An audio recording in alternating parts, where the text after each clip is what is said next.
तो hello everyone, welcome back to our channel. आज हम लोग देखने वाले हैं ओम्स लॉ और रेसिस्टेंस के टोटल बारे में देखेंगे, लेकिन कॉम्बिनेशन ऑफ रेसिस्टेंस जो टॉपिक है ना वो हम लोग अगले वीडियो में देखेंगे। यहाँ पर हम लोग देखेंगे रेसिस्टेंस क्या होता है, रेसिस्टिविटी क्या होता है यानी प्रतिरोध क्या होता है, और जो ओम का नियम है वो क्या है, इसके बारे में आज का टॉपिक है, हम लोगों को देखना है। ठीक है ना। ओके, तो चलिए हम लोग स्टार्ट करते हैं उसको। ओके, तो सबसे पहले हम लोग देखेंगे क्या, तो Ohm's law. Ohm's law basically क्या कहता है, जो देखिए ओम्स जो है ना एक साइंटिस्ट थे जिनका आप लोगों को तस्वीर यहाँ पर दिखाई दे रहा होगा।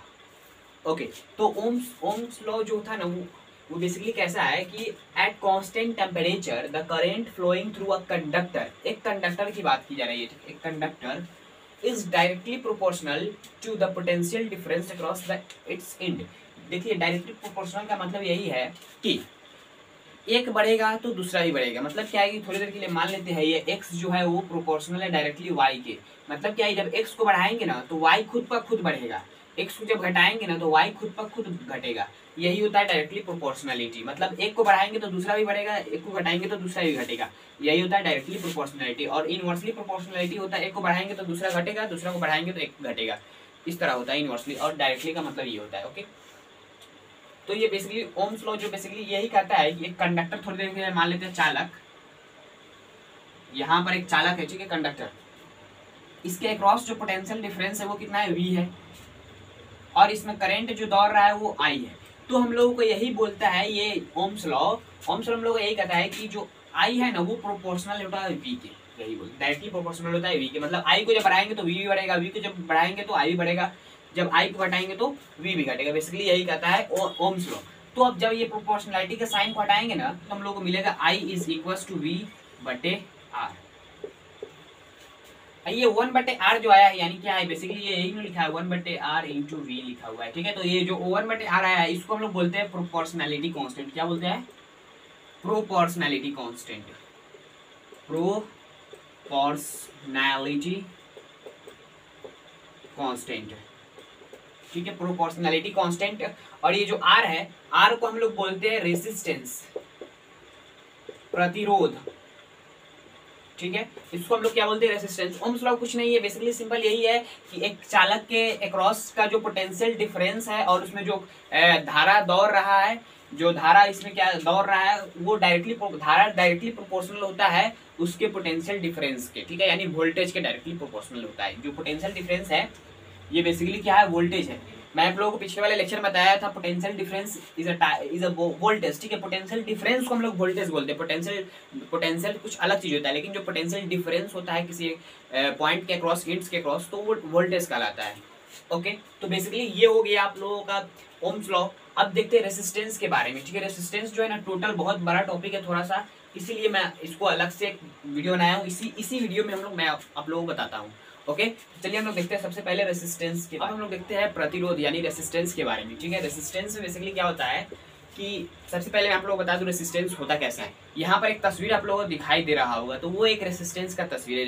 रियलिटी में वो रेसिस्टेंस होता है। हम लोग जो यहाँ पर जो डायग्राम बनाते हैं इस तरह करके, ये तो हम लोग सिर्फ सिंबल बनाते हैं कि ये एक रेसिस्टेंस का सिंबल है, लेकिन जो हम लोग रियलिटी में रेसिस्टेंस देखते हैं, जो आप लोगों को डायग्राम दिखाया गया है वो रियलिटी में होता है। ओके, तो आप देखते हैं रेसिस्टेंस आखिर उसका काम क्या है। ये एक प्रॉपर्टी है मटेरियल का, कंडक्टर का, चालक का एक प्रॉपर्टी, एक खासियत है, due to which it opposes the flow of current through it is called resistance. मतलब क्या है कि ये एक ऐसा प्रॉपर्टी है, रेसिस्टेंस एक ऐसा प्रॉपर्टी है जो करंट फ्लो करता है ना उसको रोकता है। करंट को तो बेसिकली ये रोकता नहीं है, वो आवेश को रोकता है, यानी चार्ज को रोकता है। चार्ज जैसे ही रुकेगा तो करंट भी रुकेगा। मतलब क्या है कि ये कंडक्टर है, ठीक है, इसमें क्या होता है कि इलेक्ट्रॉन चलता रहता है। ठीक है, क्या होता है, इलेक्ट्रॉन चलता रहता है। अब ये क्या होता है, रेसिस्टेंस के कारण ये टकराता है, टकराने के कारण इसका जो काइनेटिक एनर्जी होता है, इसका स्पीड जो होता है वो कम हो जाता है। किसी चीज में आप जाकर टकराइएगा तब आपका स्पीड कम होगा कि नहीं, उसी तरह यहाँ पर भी ये इलेक्ट्रॉन्स जो होता है ना वो क्या होता है, टकराने की वजह से इसका क्या होता है, तो स्पीड स्लो हो जाता है। इसकी वजह से ये करेंट यहाँ से जनरेट नहीं होता है। तो धीरे धीरे जैसे ये स्पीड जीरो होगा तो करेंट जीरो हो जाएगा। हम लोग जानते हैं flow of electron is called current, flow of charge is called current, इस तरह बोलते हैं ना। तो फ्लो मतलब जब तक चार्ज नहीं बहेगा तब तक करंट नहीं आएगा, इसीलिए चार्ज को बहना जरूरी है करंट के लिए। यदि ये इसका स्पीड धीरे धीरे स्लो होते जाएगा तो करंट का बनना भी स्लो होते जाएगा, धीरे धीरे एक समय ऐसा आएगा जब स्पीड जीरो होगा इसका, करंट इधर जीरो हो जाएगा। तो रेसिस्टेंस का काम यही है कि, और आखिर वो एनर्जी कहाँ जाता है, ये सबसे पहली बात आया।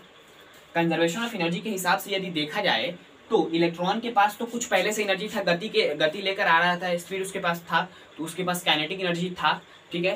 तो वो काइनेटिक एनर्जी आखिर गया कहाँ, तो वो काइनेटिक एनर्जी गया हीट में। कैसे, तो जब आता है तो यहाँ पर एटम्स होता है ना, एटम्स, बहुत सारा एटम्स होता है, तो ये इलेक्ट्रॉन जाकर इस एटम से टकराता है, फिर इससे टकराने के बाद इससे टकराता है, इससे टकराता, इतना टकराता है, इसका स्पीड बहुत स्लो हो जाता है, माइनस मीटर में चला जाता है, ठीक है। तो बेसिकली इसका स्पीड इतना स्लो होने के कारण यही है कि बेसिकली ये एटम से जैसे ही टकराता है ना तो वहां पर हीट जनरेट होता है। फ्रिक्शन के कारण क्या होता है, हीट जनरेट होता है। एक पार्टिकल यहाँ पर है, एक पार्टिकल ये है, तो ये जैसे ही टकराएगा तो क्या होगा, यहाँ पर फ्रिक्शन होगा, फ्रिक्शन के कारण क्या होता है, हीट जनरेट होता है। तो वही हीट का उपयोग हम लोग बहुत जगह पर करते हैं, रेसिस्टेंस का उपयोग करके। और जो रेसिस्टेंस होता है, जब करंट का फ्लो हम लोग को थोड़ा सा स्लो करना पड़ता है, इसकी वजह से यहाँ पर रेसिस्टेंस लगाया जाता है। तो रेसिस्टेंस का खासियत यही है कि ये जो कंडक्टर है ना, चालक है ना, उसका एक प्रॉपर्टी होता है, उसके वजह से क्या होता है, जो फ्लो ऑफ इलेक्ट्रॉन है, सॉरी फ्लो ऑफ करंट है, यानी फ्लो ऑफ चार्ज है बेसिकली, वो क्या होता है, वो अपोज होता है, उसको अपोज करता है, मतलब वो तेज बढ़ रहा है तो उसको स्लो करे, मतलब 10 के स्पीड से जा रहा है तो उसको 2 कर देगा, 4 कर देगा, 5 कर देगा, मतलब 10 से कम कर देता है। इसका यही काम है कि जो भी हो रहा है, जैसे फ्रिक्शन का काम होता था, जो भी होता है उसको अपोज करो, उसी तरह यहाँ पर भी रेसिस्टेंस है, जो भी चार्ज जा रहा है उसको स्लो करो। ओके, तो यही हो गया बेसिकली, यही होता है रेसिस्टेंस। तो रेसिस्टेंस बेसिकली इसका जो एसआई यूनिट होता है, रेसिस्टेंस को हम लोग कैपिटल आर से डिनोट करते हैं, ठीक है, रेसिस्टेंस को कैपिटल आर से डिनोट करते हैं। और इसका एसआई यूनिट जो होता है ना, ये एक फिजिकल क्वांटिटी है, ठीक है। SI unit of resistance is equal to ohm होता है, ठीक है, ओम, इसका एसआई यूनिट ओम होता है, जिसको हम लोग डिनोट करते हैं, इस तरह कुछ सिंबल होता है, जो आप लोगों को बुक में देखने को मिलेगा, ये इस तरह का सिंबल होता है और इसका नाम होता है इस सिंबल का ओम। एसआई यूनिट ये होता है, बेसिकली इसको हम लोग स्केलर क्वांटिटी बोलते हैं, लेकिन इसका जो ऐड करने का तरीका है ना, वो अलग अलग होता है। सीरीज में अलग तरीके से जोड़ा जाता है, डायरेक्ट हम लोग जोड़ देते हैं, और पैरेलल रेसिस्टेंस जो होता है उसका अलग तरीका होता है, जो मैं आप लोगों को आगे आने वाले वीडियो में बताऊंगा।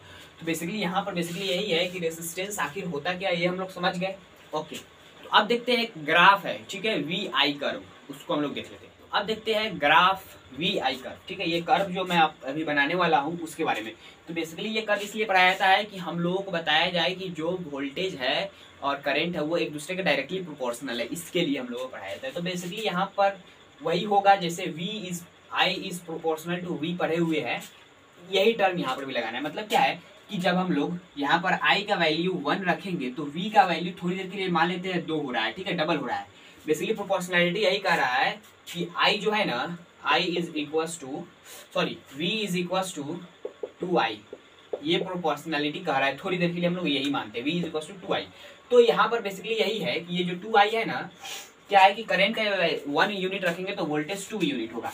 तो यहाँ पर बेसिकली हो रहा है क्या कि ये हो रहा है, यहाँ पर अभी मैं आप लोगों को ग्राफ बना के दिखाता हूँ। तो यहाँ पर 2 होगा तो 2 का डबल यहाँ पर हो जाएगा, जब यहाँ पर आएंगे तो 4 हो जाएगा।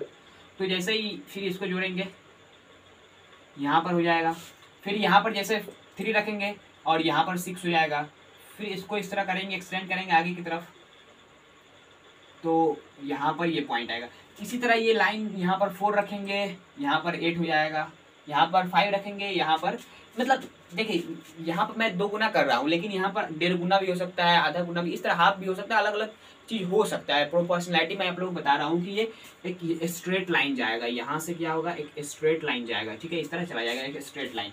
और इसका जो स्लोप होगा ना, स्लोप यानी ये जो एंगल होता है थीटा, यहाँ पर जो एंगल होता है थीटा, ये सब सेम होता है।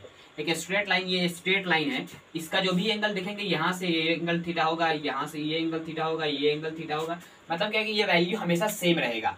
ओके, तो हम लोगों को बेसिकली यहाँ पर जो स्लोप निकालते हैं इस ग्राफ का, वी आई कर्व का जो स्लोप निकालते हैं ना, मतलब slope of V I curve gives us क्या देता है, मतलब v बटे आई कर देंगे। स्लोप किस तरह निकलता है वाई जो वाई एक्सिस में जो रखा रहता है वो डिवाइडेड बाई एक्स एक्सिस में जो रखा रहता है वो इज इक्वल्स टू आर आता है, रेसिस्टेंस जिसको हम लोग बोलते हैं, क्या बोलते हैं, रेसिस्टेंस, प्रतिरोध।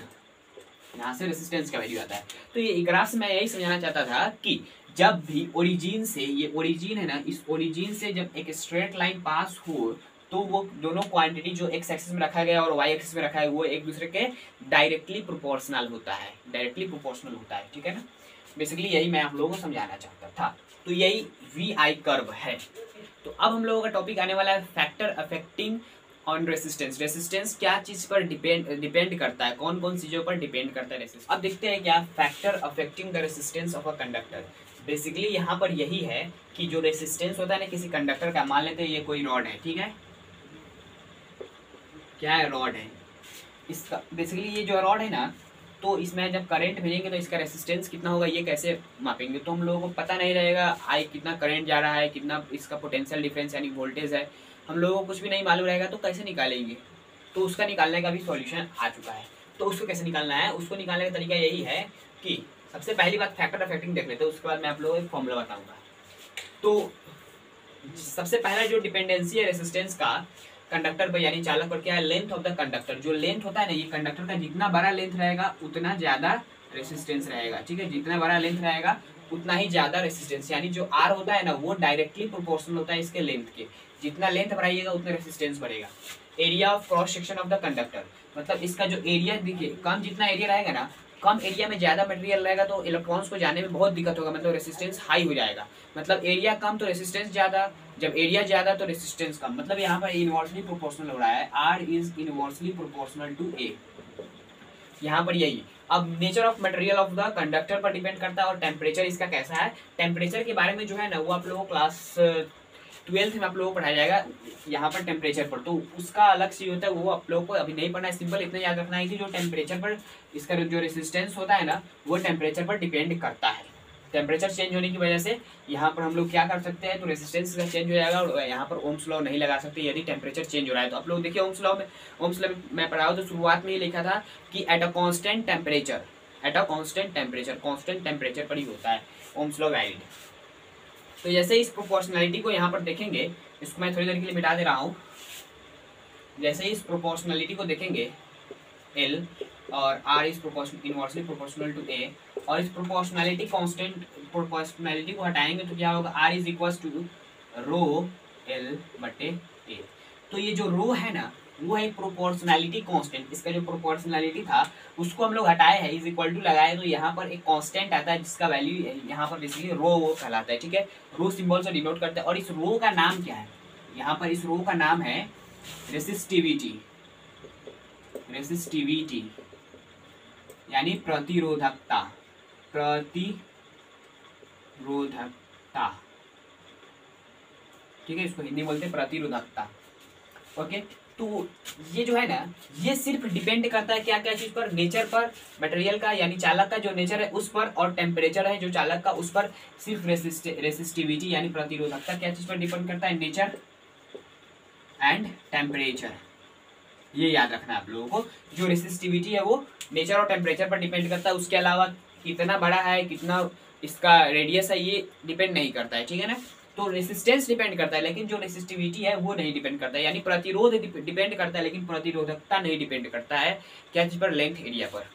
ओके, तो बेसिकली यही था फैक्टर अफेक्टिंग इस पर का लिस्ट। और ये जो रेसिस्टिविटी है इसका एक और नाम है जो आप लोगों को देखने को मिल सकता है क्वेश्चन में, क्या, तो रेसिस्टिविटी का अलग नाम है स्पेसिफिक रेसिस्टेंस, स्पेसिफिक रेसिस्टेंस, ठीक है, रेसिस्टेंस के ही नाम पर दे दिया लेकिन एक खास रेसिस्टेंस, खास प्रतिरोध जिसको हम लोग रेसिस्टिविटी बोलते हैं इस तरह, ठीक है ना, स्पेसिफिक रेसिस्टेंस हम लोग इसको बोलते हैं इंग्लिश में। ओके, और जो इसका एसआई यूनिट होता है ना वो क्या होता है, एसआई यूनिट ऑफ रो यानी रेसिस्टिविटी का होता है ओम मीटर, क्या होता है, ओम मीटर, जिसको हम लोग डिनोट करते हैं, ये ओम हो गया और मीटर से, ठीक है, इस तरह इसको डिनोट करते हैं। तो ऐसा यूनिट इसका ये हो गया। ओके, तो और ये क्या क्या चीज पे डिपेंड करता है ये याद रखना है थोड़ा सा। और रेसिस्टेंस का जो फॉर्मूला है ये फॉर्मूला आप लोगों को नोट करना है, और जो मैं आप लोग पढ़ाए I is equal to V बटे आर, जो ये फॉर्मूला था I is equal to V बटे आर यानी V is equal to I R, ये फॉर्मूला आप लोगों को याद रखना है, V is equal to I R और R is equal to rho L by A. अब देखते हैं क्या चीज, जो रेसिस्टिविटी है, प्रतिरोधकता है, वो कंडक्टर में क्या हो, कैसा होता है, ज्यादा होता है, कम होता है, मॉडरेट होता है, या क्या क्या चीज, मतलब इंसुलेटर, कंडक्टर, आप लोगों को सेमी कंडक्टर, ये सब आ जाएगा, उसमें हम लोग देखने वाले हैं। ओके, तो देखिए यहाँ पर जो गुड कंडक्टर होता है उसका रेसिस्टिविटी, सेमी कंडक्टर का रेसिस्टिविटी और इंसुलेटर का रेसिस्टिविटी के बारे में। तो गुड कंडक्टर का जो रेसिस्टिविटी होता है वो बहुत लो होता है, बहुत लो, यानी जिसका रेसिस्टिविटी कम, उसमें करेंट का फ्लो जो होगा ना, यानी आवेश चार्ज का फ्लो जो होता है वो बहुत तेजी होता है।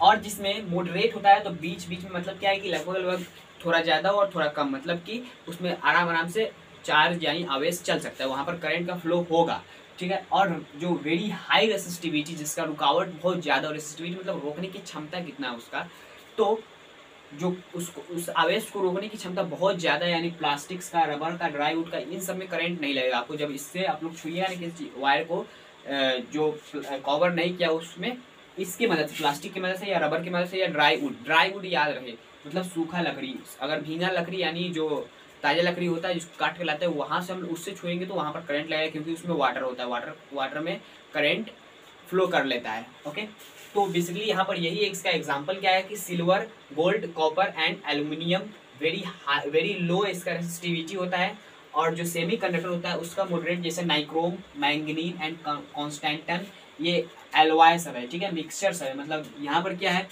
तो निकल और कॉपर का, निकल और क्रोमियम का मिक्सचर है। ओके, और मैंगनीन, कॉन्स्टेंटन, ये सब क्या है, एलॉय सब है।